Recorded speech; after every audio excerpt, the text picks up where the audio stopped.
Hello, welcome back to the podcast. It's been a while, hasn't it? Damn. I haven't done one of these in 2 weeks. I'm 2 weeks late. I'm 2 weeks off. Kind of sucks. Kind of shitty, isn't it? Well, welcome back to the show. Sorry, I apologize for missing such important times. But this is episode 20, and we can kind of change gears a little bit here.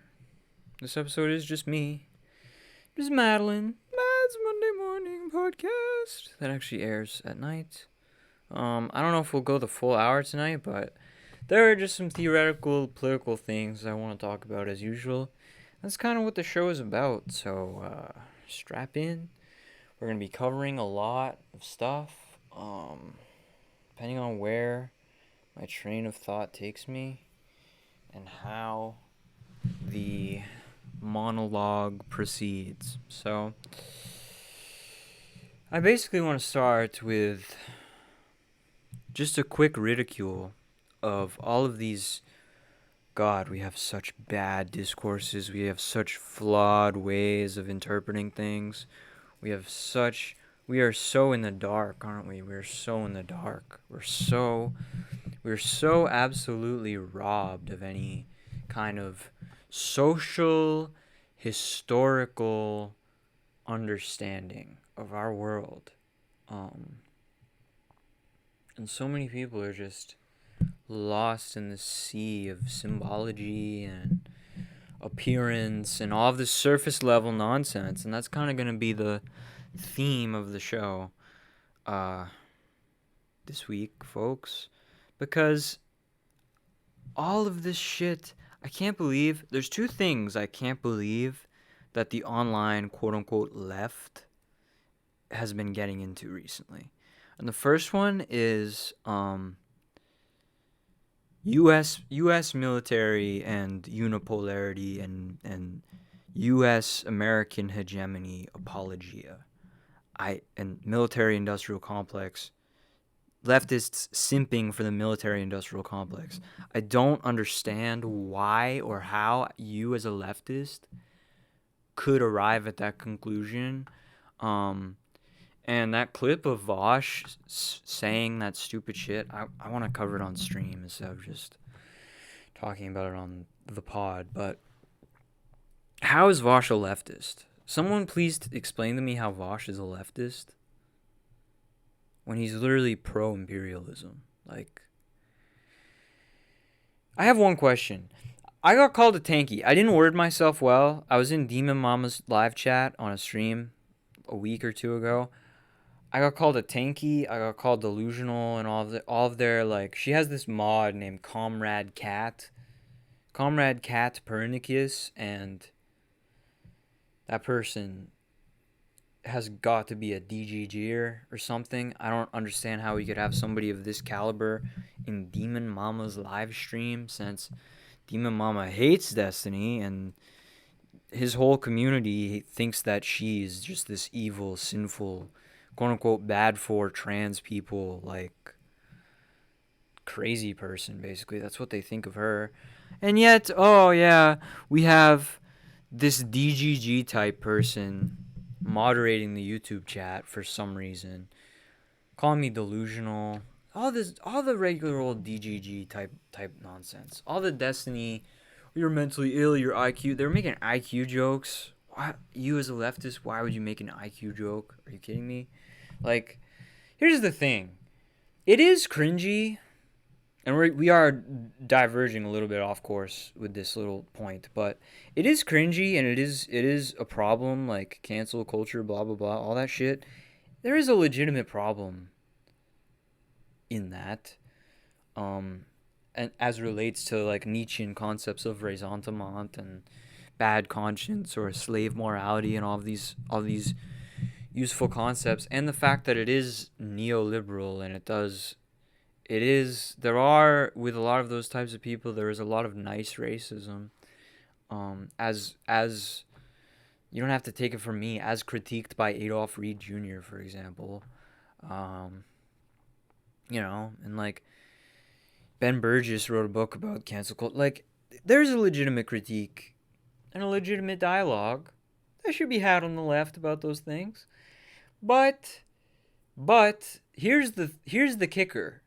If you are legitimately, genuinely a human being who is not ableist or bigoted or like transphobic, homophobic, racist, what have you, go down the list. If you're genuinely someone who's not like that, it's in your everyday speech. It's in your everyday vocabulary and how you carry yourself and your mannerisms and how you are as a person on a day-to-day, regular, normal basis.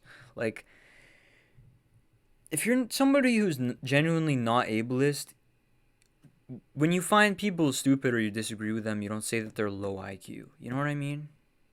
You know what I'm saying? Like, that kind of genuine, really just, like, not a bigoted bone in my body type thing where you literally just don't think in those terms, that's based.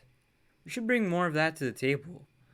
But that's not what these people are like. That's not what these quote-unquote leftists who are online watching these streams and involved with these people in BreadTube are like. That's not what they're like at all, honestly. There's a lot of subtle... There's this... And it gets even less and less subtle as you go on, like Destiny's Twitter timeline. Like there's a lot of subtle bigotry in there. Just like, it reminds me of school. It reminds me of the subtle transphobia in my classes. There's a lot of subtle, it just seeps in there a little bit, and it's like, it's there, you know? It poisons the whole environment.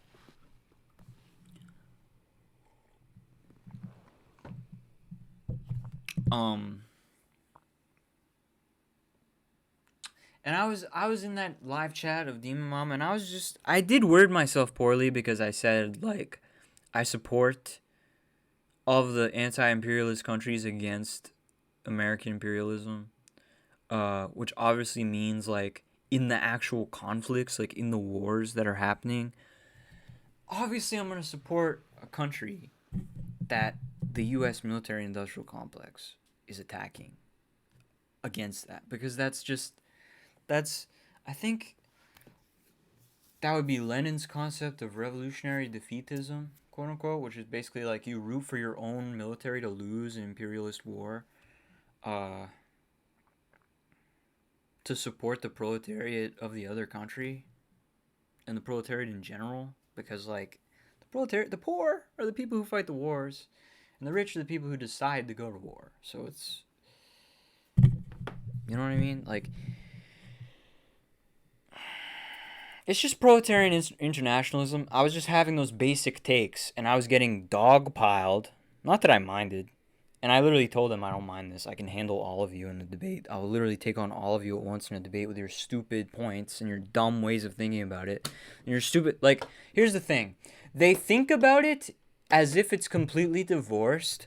Like, and by it, I mean the issue of, like, imperialism and war and conflict and states. They think about those issues as if it is divorced from all material reality whatsoever. So all of the real-life situations that are happening on the ground for real, they act as though that's not the case, and it's all just conflicts where everyone is equally bad. Because it was literally that argument of, like, wait, but aren't all states bad? It's like, dude, that's not enough. That's like, here's the thing. They were saying that I'm idealist when I was laying out, like, theoretically, like, Lenin, like, this is why I believe this is why I see this way, this is why I'm an anti-imperialist, all this shit, you know, this is why I take this position on this issue, because in case you haven't noticed, like, these younger leftists, apparently they don't remember the Bush era that just happened a couple of decades ago, where we literally the Patriot Act, all this shit. And then they just want to, because what they want now that they have Biden and the neoliberal authoritarians in power is they want basically that part too, because they're so afraid. They have all this PTSD about January 6th as if it was that big of a fucking thing. And it's like, and everyone is so simping over American liberal democracy as if it's like the best possible. It's like, that's when you realize that the quote-unquote leftists are are just right-wingers, but to the left of conservatives. It's the right wing, or it's the left wing of capital. That's what they are. They're the left wing of capital. And that's directly connected to my critique of American politics in general, how it's all just culture war bullshit, and the actual sector of economics and material advancement is sectored away from us, and we're told that, oh, the experts, the technocrats, the people who quote-unquote actually know what they're doing are supposed to handle the real-life material issues that actually affect the fucking ability of you to eat and feed your fucking children, and you're just supposed to argue about quote-unquote critical race theory or whatever all day. Let us handle the real shit. That goes hand in hand with my critique of that, because it's two wings of the same whole fucking dictatorship of the bourgeoisie. It's two wings of the same party, basically. It's the same people.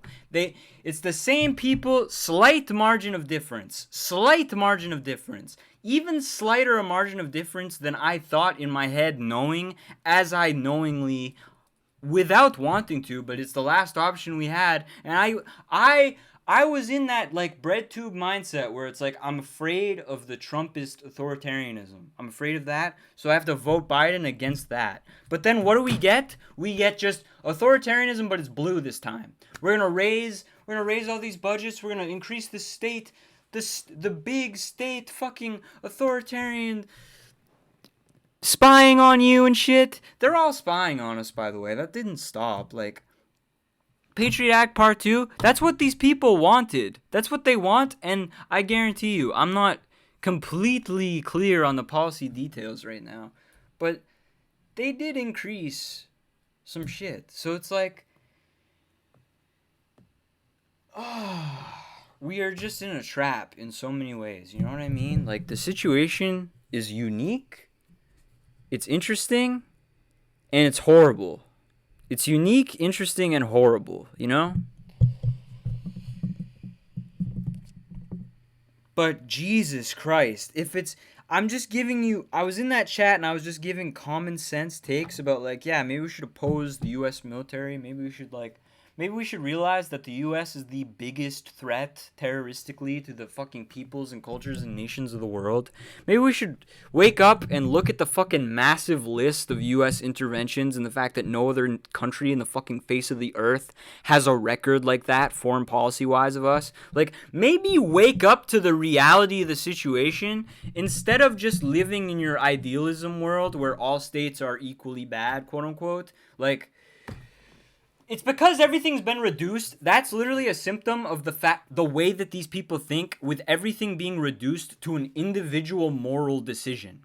Like, as if you're picking, like, what flavor of slushie you want. That's how these people view politics. That's how they view every single fucking issue on the planet, is just whether or not they individually morally approve or disapprove of the isolated choice on a yes or no binary basis. It's like everything's been flattened down and rigidified into this singular structure, this linear plane binary choice of, like, an abstract machine, as Guattari would put it. Like that kind of, like, it's like everything is a face to them. It's all faciality machines. It's all either yes, we accept it, no, we don't accept it.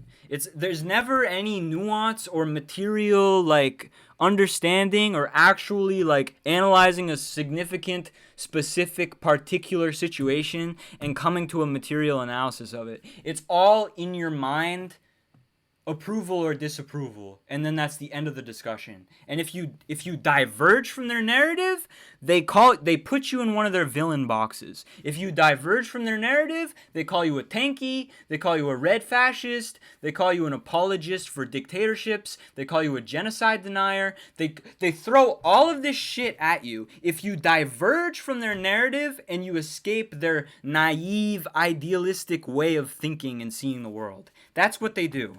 That is what they will do. Like, you see Vosh comparing that guy to Nazis, comparing his argument to Nazis, literally just because he got that shit from Destiny, because Destiny is a stupid fucking liberal who, like, whatever, dude. But, like, oh my god, are you really not questioning the narratives around Syria? Are you really not questioning that? These people don't have any critique of the military-industrial complex. They don't have any structural, substantive critique of any of the power structures. They just want to manage it. It's all we just want to manage it. We just want to make it nicer for the minorities in the imperial core. It's all about that. We just want to be the little bug people, managers of society, fucking pulling the strings, while everyone else, all the normal people, are reduced to puppets. That's what these people want. That's how they see the world. That's how they see politics. It's just, oh, everything must conform to my individual ideal whims and my own individual moral feelings, which are already conditioned from birth and aren't really mine to begin with, but I feel so attached to them because this is the only political action I can possibly fucking perceive in my blinded worldview, because we've lost the levers of power decades before any of us were born, probably. So it's like, what? Oh, it's so frustrating. It's so frustrating. And I didn't even know I was going to go into this ramble. But I'm literally just ranting now, because it's like, I'm so frustrated at the sheer state of things. Like, it just grinds my gears to no end. It grinds my bones to dust. I hate it. I hate it so much. I hate it so much.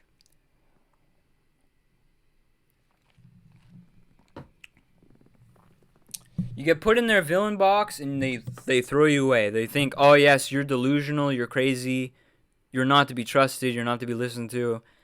Back to the CIA talking points. Back to the narrative. Back to the American unipolar hegemony. Back to the imperialism. Back to bombing children. Back to sucking the cock of the Democrats. It's bullshit. Stop calling yourself a leftist, or God forbid you call yourself a socialist, if this is your politics. It's stupid. Just call yourself a lib. You're a liberal. Derogatory. It's a derogatory word on my stream.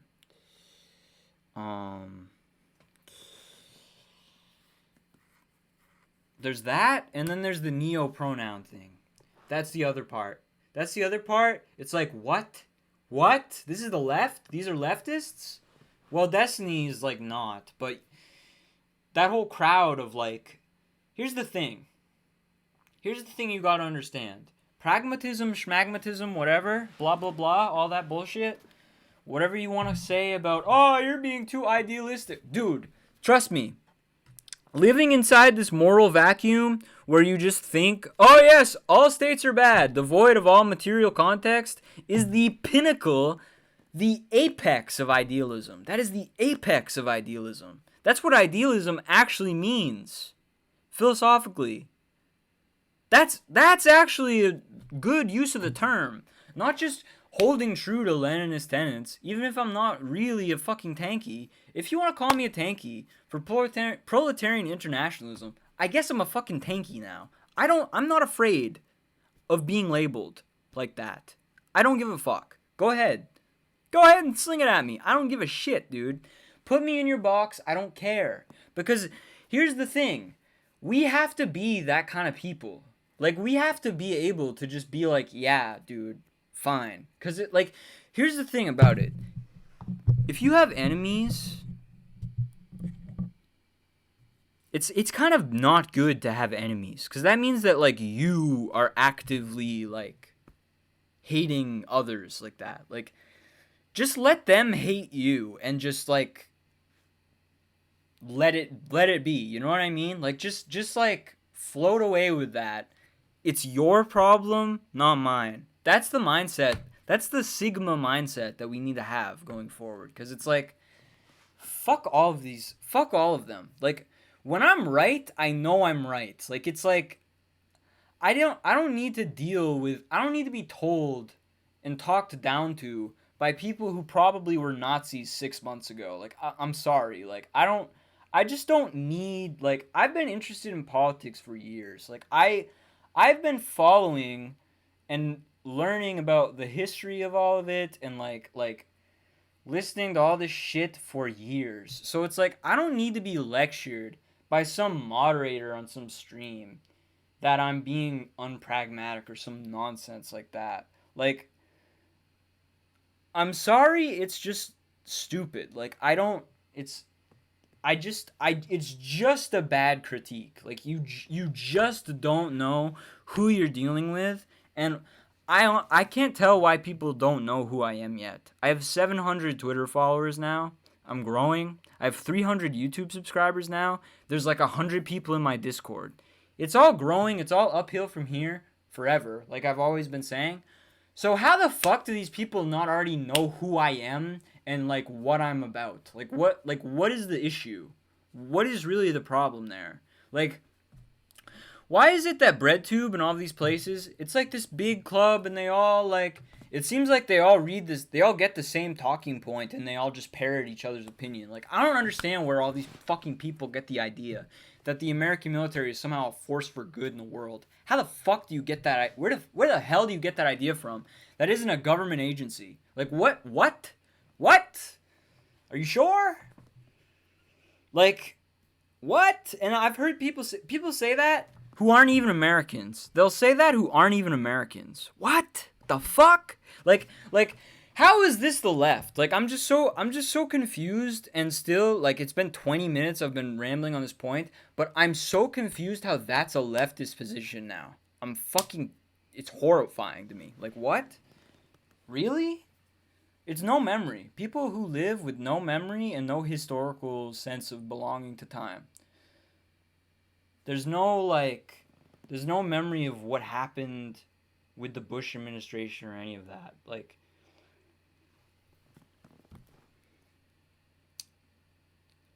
I wish it wasn't the case, but Vosh and Destiny did more damage to online discourse than good to it.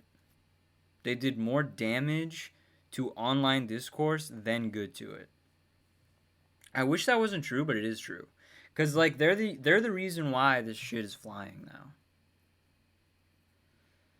And, like, especially in an era like now where it's, like, highly probable that, like, we just killed the president of Haiti and, like, there's all this unrest in Cuba right now, and the elected president of Peru is having his election contested by the opposition, the fascist opposition. Like, it's just, we live in this era where, like, Latin America is, like, burgeoning socialist movements and historically, like, longevity throughout their socialist movements.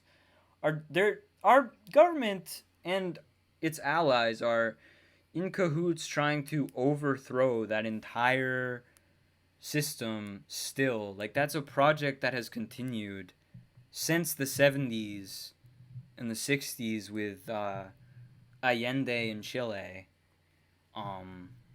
Like, this keeps happening. Like, it's all these projects. Here's the thing. There are even some people, some Marxists, who will tell you that neoliberalism began in the 30s, not in the fucking 70s or 80s. They say that it began in the 30s. And, like, all these projects, like, oh yeah, this is the other thing I was going to talk about. There's so much to talk about. There's such a wealth. I've built up such a wealth of topics and stuff and, like, things that I have to say after not going on here for 2 weeks. But, like, all of those political projects, it's just a long evolution of the same thing. Like neoliberalism is a rotting corpse that just keeps churning itself on. Like, it just keeps, like, look, we have Biden now. Like, it's this old dead political machine that has already failed to live up to all of its promises of capitalist prosperity in this post-ideological era. And that's the thing we need to understand, is that we're dealing with that same type of shit that arguably started with Reaganism and Thatcher and all of that stuff. That same kind of mentality, that is what they're running off of. And it's not even just the mentality, it's the actual political hegemony of the fucking country, too. Like, and here's the thing. When the Soviet Union collapsed, I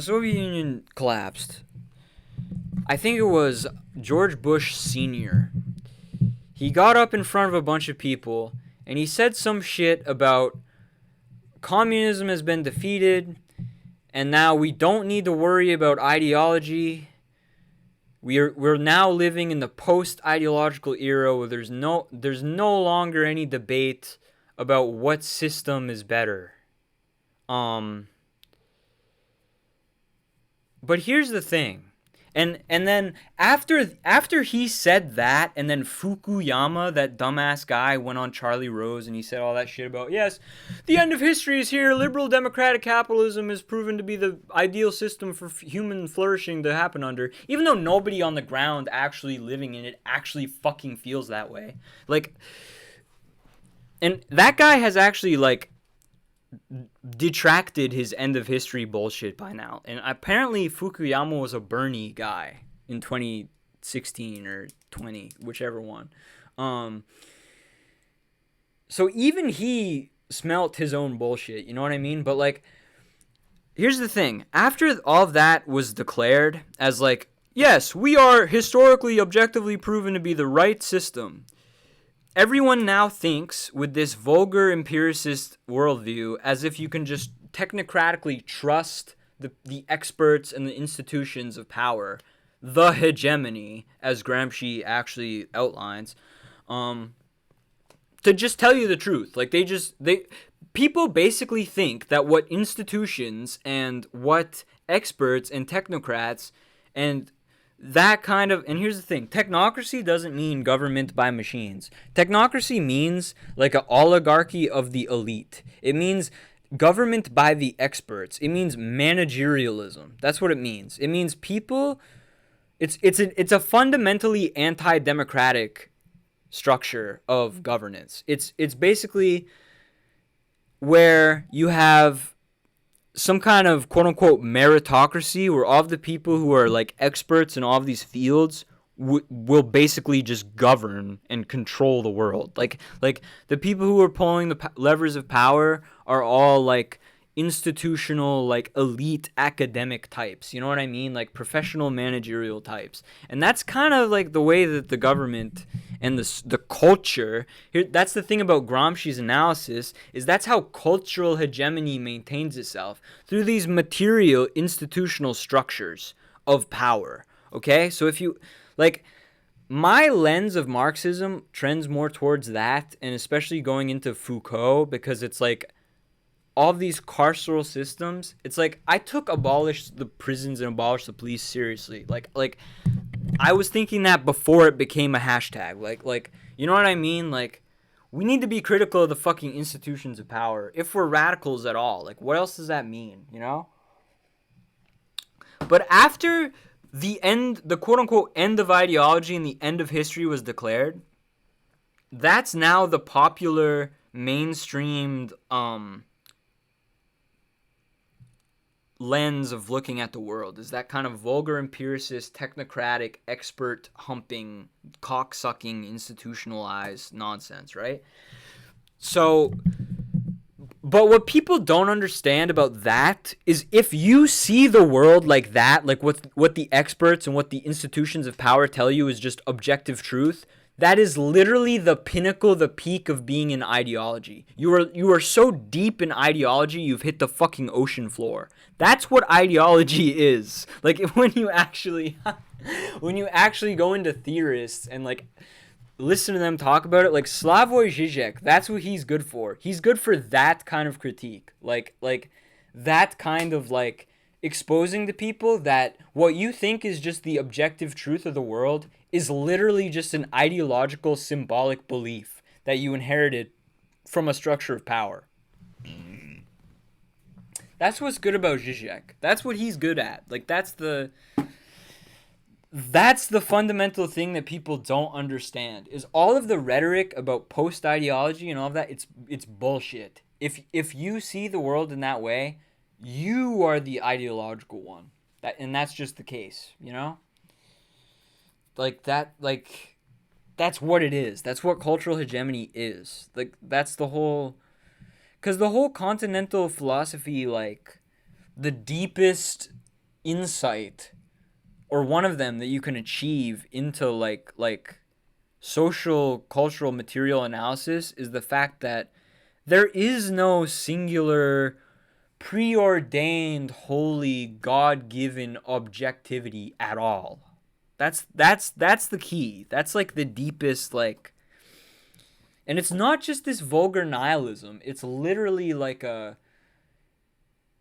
awareness of historical materialism. That's the best way I can put it.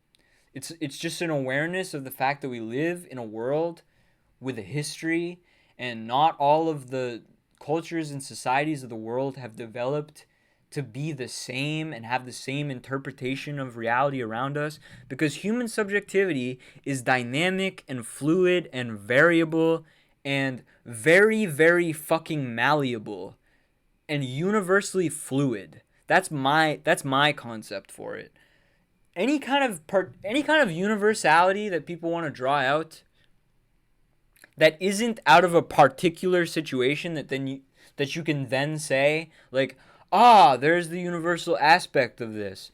All these universals, these false universals that people point to, literally all of them are oversimplifications. Even humanity itself is an oversimplification, and you're glossing over so much when you say, like, oh yes, humanism, guys, we're all humans, guys, kumbaya, everybody. It's like, you don't understand how the structures of, like, divided subjectivities and, like, all these material divisions that then create ideational divisions, like race, for example, and, like, gender, for example, and queer people, for example, all those things. You don't understand how all of those structures produce a situation where people dehumanize each other to the point where we cannot have a world where people are just nice to each other and everyone is just, oh yes, we're all human beings, guys.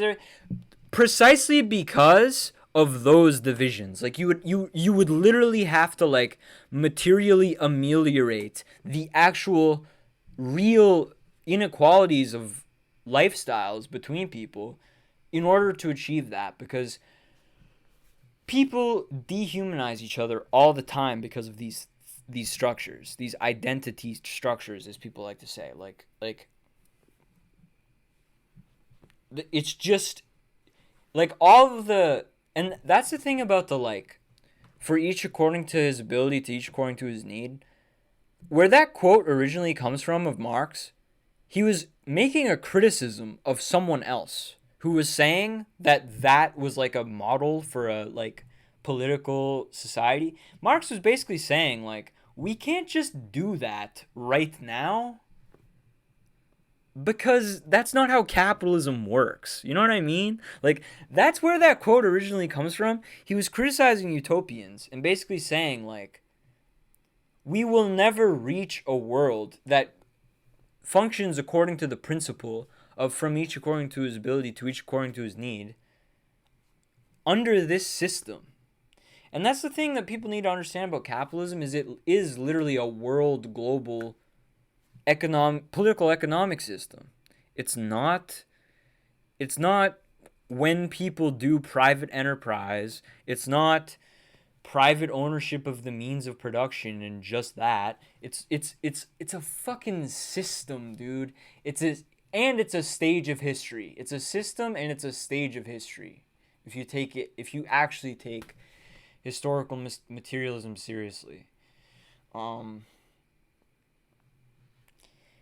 And if you view the world, and I'm not saying always do this in all cases, but if you view the world dialectically as well, like, if you actually take this philosophy seriously that I talk about, instead of just watching, like, online politics just to, like, I don't know, just to, like, unload all of your frustrations about your, like, conservative friends or something, like, whatever, you know what I mean? But if you actually take the philosophy seriously, you understand the fact that, like, there's so many intricate parts to the world, and there's so much dialectical movement and motion that happens, and it's such an intricate, complicated tapestry of I keep saying that word, multiple parts that are dynamically interacting with each other. That, like, yeah, human beings have to reproduce their ways of life. You are forced into that situation where you are just reproducing your sustenance under capitalism, and you just have to keep doing that until you can finally retire and then grow old and die and have those like 20 years, if you're lucky, of happy vacation life, like actually living like how a human being would actually want to wake up and live if we didn't live in this shitty fucking political economic system. You understand what I mean? Like, you have to eliminate those conditions and bring the dialectic forward to a better situation in order to achieve all of your utopian, idealistic fucking ideas about what the world could be like. That's the point. That's the point that I'm trying to drive home. You have to change the real situation that happens day to day for average human beings, the vast majority of people in the world, in life. You have to actually change those conditions. That's what a fucking material condition is. But I didn't even think that I was going to be explaining basic Marxism today. Oh my god. The neo-pronoun thing is, I'm going to cover that more on stream too, because it's like, I'm so embarrassed at the fact that, like, and maybe I'm the only person who really, really deeply gives a shit about actually philosophically, like, coming to a coherent understanding and, like, building my worldview of, like, okay, this is actually how gender works. This is actually what this means, right? Like, this is actually a way of understanding these things that works for everyone, you know? Like, actually coming up with that. It's so embarrassing that it needs to be explained to people who are queer themselves that pronouns are not inherently gendered. Like, we've gotten pronoun politics for trans people has gotten us into the situation where you have people who are saying, oh, we should only use he, she, and they because those are the socially acceptable ones, and we wouldn't want to offend anybody, and like, oh yeah, we don't want to act quote unquote narcissistically and be comfortable with ourselves for people, because like I know people who use neo pronouns. They just it's literally just like anyone else. They just don't want to be called he, she, or they. It's like they have their own word. So why don't you just learn what it is and fucking use it? Like, why is it so hard? Why is this the hill that libs will die on online? These stupid fucking Destiny fan liberals online. Why is that the issue to them, where it's like, oh, this is where we must draw the line in the sand. It's only he, she, and they, guys. Wouldn't want to offend the cishets. Oh, yeah. We have to integrate into society. We have to assimilate into their work. No, we don't. Actually, we fucking don't. We don't need to. Fuck that, and fuck the entire fucking cis heteronormative structure of bigenderism and all that shit. Fuck the whole thing. If you actually are interested in any kind of politics that works for actual queer people, you won't fall into these conformist black holes of barring off people's pronouns and like trying to decide for people what their pronoun is as if somehow it's inherently tied to a gender. Like, I've always hated the fact that the only issue that was in the mainstream discourse when it came to trans people was pronouns. Because it's like, that's such a bad sign, you know what I mean? Like, we're not even, with that, you're not even getting to the point where you're discussing whether or not, like where you're discussing, like, how gender works and the fact that, like, trans people are the gender that they are, like, that they say they are, you know what I mean? You're just discussing fucking words. You're just playing fucking language games, and you're getting bogged down on literally the thinnest scrap that you could give to somebody who's under that boot of fucking cishet oppression.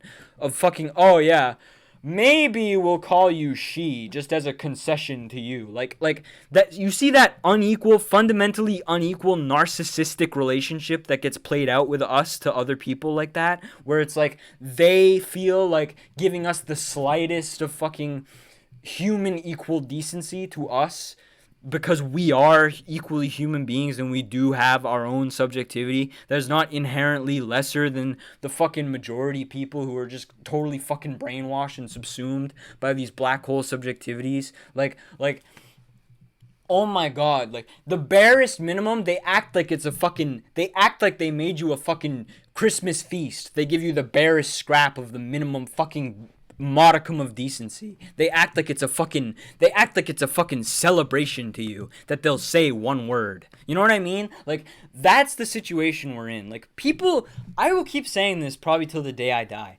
People do not understand societal power, and they don't understand just exactly how oppressed in this subtle control society kind of way queer people are. They don't get it. They don't see it at all. They I don't understand how it is, but people just live with this blinder on where they just don't get that. They literally just don't get it. And it's like, it's so horrible because I know so many people now who are stuck there. They're stuck there. They're literally stuck in this state of social psychic repression about who they are as a person. Literally about who they are as a human being. It's horrifying. It's horrible. But people act like, oh, yes. People say stupid shit like, oh, trans people are the bourgeoisie now. Suck my dick, dude. Suck my cock. You think the fucking trans people are the bourgeoisie. Eat shit, please. I hate that. It's so fucking stupid, dude. Like, can we have some smart discourse online? Just a little bit. Just a little bit of baseness. Just a little bit of baseness, please. I'm begging you. I'm starving for baseness. Everyone is so fucking cringe now. I hate it. I hate it so much. Because it's like people are acting like... And somehow Destiny thought that it was like surprising that a femboy would use she, her pronouns. I thought that was the norm for femboys, that they use she, her pronouns. I thought that was the fucking norm, dude. Yeah, because what a femboy is, it's somebody who identifies as a guy, but they present as a woman. So it's like, obviously they're going to use and be referred to as she, her, dude. Why is that surprising to you? Why do you, and he literally insisted on calling them he, him. Like, why do you equate pronouns with someone's gender identity? That's so fucking stupid. Like, you don't understand the slightest bit of queerness at all if you think that. You just missed the whole plot, dude. You missed the whole ship. We're already sailing by without you, dude. You missed the whole fucking trip. We're already there, dude. We already arrived and you're fucking at the hotel. You're already at the airport, bro. We left you at the airport, dude. You totally missed the fucking trip. You missed the fucking plot completely. If you think somehow that, like, really? This is where we are, where I'm in this position, where I run this channel, where I have to clarify those simple fucking things, that simple fucking fact? Like, really, dude? That's where we're at? That's how far Destiny has fallen? Why? These people are demons, dude. These people are CIA, probably. Like, I swear to God, these people are feds. I swear to fucking God. All Destiny, Vosh, all these people, they're federal agents. I bet they're federal agents. I bet you.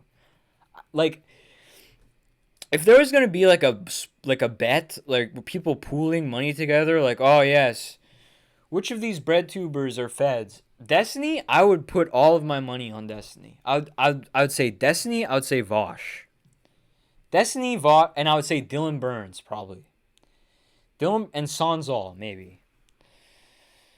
Why not just throw it in for all of them? I'll lose all my money and I'll probably gain a lot. Because they're probably all fucking FBI. All of them are, they're probably all FBI.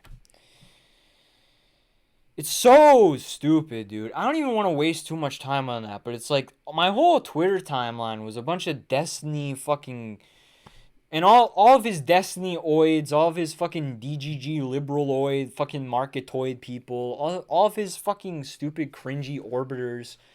Somehow, a lot of them are... And RGR with their stupid cringy video about like, oh, transgenderism is an objective biological phenomenon that's validated by brain science and all this fucking bullshit that's like... It makes you wonder, like, what planet am I on right now? Like, seriously? This is the fucking debate that we're having? Why the fuck would you say that your gender comes from your brain? Just because you're trans? that just you open the door to Nazi eugenics to eliminate all of us because we have a fucking divergent brain type. Why the fuck is that your argument? Why the fuck is that your argument? Are you kidding me? Are you stupid, dude? Are you dumb? Like, do you have no brain? Like, you're talking about brain shit. You don't even have a brain. Like, it's so fucking annoying. It's so annoying to me.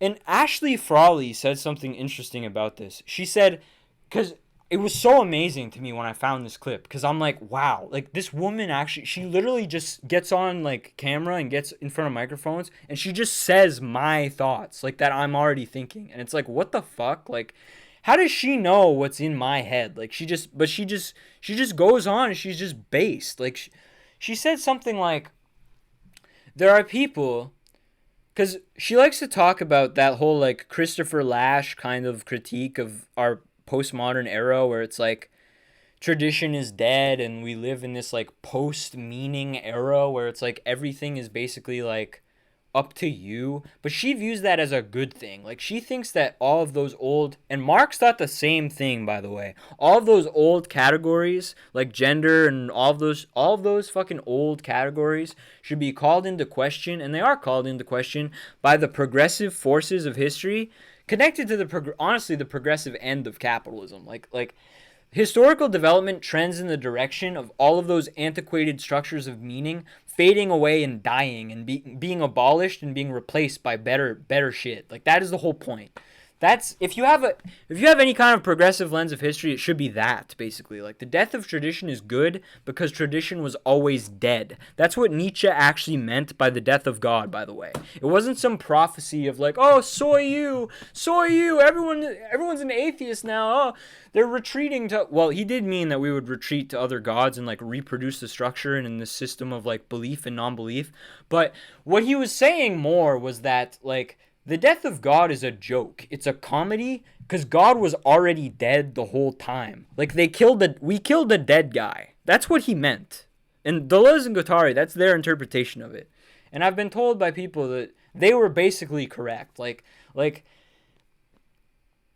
let the old world fucking die, dude. Push that old senile man down the fucking steps, dude. End it. Replace it. Like the old despots of the olden times, the old tradition, burn it all to the fucking ground, dude. Like, that is the position of the progressive Marxist. But here's the thing, though.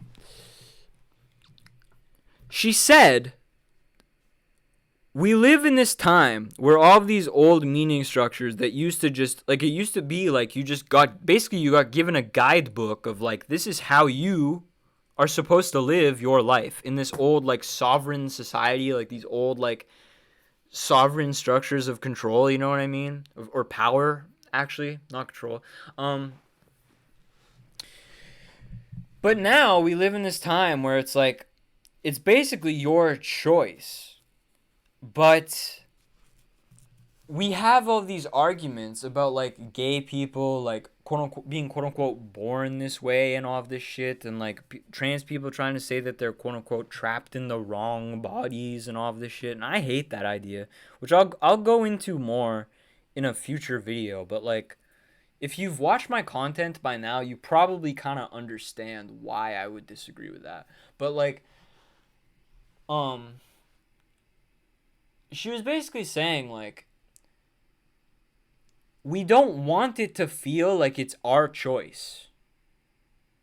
So then we say like, oh, I was just born that way, you know. It's like all of the agency that she wants. Like she wants to build this vision of humanity, this vision of the individual subject that is powerful, that is strong, that creates itself in this kind of like left Nietzschean way, you know what I mean? But she gets frustrated by all these like individualistic like liberals and like people who want to steal all the agency and power away from this human subject, because she sees the fact that it leads into these bad areas of thinking. And I find that like she's honestly one of the most interesting contemporary Marxists to me, for me. Like we agree more probably than a lot of people at this point. But like she basically was saying, like, we don't want it to feel like who we are is our choice. We offload the decision to biology, blah, blah, blah, you know what I mean? But wasn't it already revealed by the progressive motion of history that biology doesn't determine who you are? Because of the fact that the gender roles and the sexual binary itself has already been destabilized to the point where it's been called into absolute question, and where it's not even, it's barely it's literally an antiquated concept, basically, like, on, if you go really to the tip of the spear of the progressive radicalism. So clearly, biology doesn't make you who you are. Like, it's already been revealed by the fact that you're here talking and being what you are, and yet you're still blaming it on that. Like, it's such a stupid conformist cope. And basically, what she was saying about it is that it's a old residue of a guilt where you feel like it's the wrong choice. You know what I mean? So these people are still in the old mindset. They're still in the old mindset, and they feel like they have to justify themselves institutionally. But that is such a trap for so many reasons. And please, I'm begging you, if you're in my audience and if you're like with the Madelinist kind of like thing, don't be that kind of person. Get into continental philosophy and shit. Critique the institutional technocracy and all of that. And all of that idealism. Critique all of that. Because that's, honestly, neoliberal authoritarianism is our enemy, because that's what the power structure is at the moment. So, get with the program. Destiny is cringe. Stop watching him. I'm almost at the hour already. I wasn't being as eloquent with this as I wanted to. So I'm just going to say that this is like a preliminary to my stream, which I will probably do like tomorrow or the next day, where we will discuss all of these things. And I will make all these criticisms that are kind of weeks old now, because it's been happening like the last 2 weeks and I've been like offline. I will get back to you with this. I will come back. I will stream. I will explain it all very well, and I will make those videos. I promise it. So, in the meantime, hopefully this episode doesn't take too long to upload, and I'll see you next week for the podcast, if you're just here for the podcast. And we might be streaming more often. I don't know. I still, like, some days I don't even want to stream. Like, I just don't at all. And some days I just want to read all day. So, yeah. If I'm not streaming, I'm probably, like, reading. But I am going to go do my thing. So, goodbye. And I hope you enjoyed my rant this week. It's been fun ranting like this the last few episodes. Bye.